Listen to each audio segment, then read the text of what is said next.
রায়দিঘি থানার বড়সড় সাফল্য, আগ্নেয়াস্ত্র কার্তুজ সহ গ্রেপ্তার এক। দক্ষিণ 24 পরগনা জেলার রায়দিঘি থানার কাতলাপাড়া এলাকায় গোপন সূত্রে খবর পেয়ে রায়দিঘি থানার আইসি মানুষ চ্যাটার্জির নেতৃত্বে বিশাল পুলিশ নিয়ে অভিযুক্তের বাড়িতে ঘিরে ফেলে। তল্লাশি চালিয়ে উদ্ধার হয় অত্যাধুনিক প্রযুক্তির দেশি বন্দুক ও 4 রাউন্ড গুলি। অভিযুক্ত অনিমেষ হালদার বন্দুকটি ফায়ারিং টেস্ট করার জন্য এনেছিল বলে স্বীকার করেছে।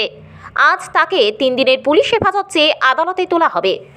পরবর্তীকালে জিজ্ঞাসাবাদ এবং তদন্তের পর প্রকৃত কী কারণে বন্দুক এবং কার্তুজ এনেছিল তদন্ত হবে বলে প্রশাসন সূত্রে খবর।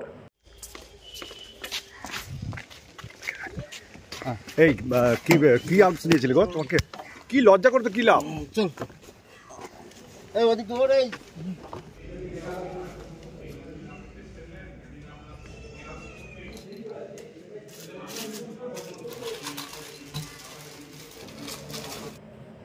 রেবতী মালি এবং সৌরভ দাসের রিপোর্ট, ডিএন নিউজ বাংলা।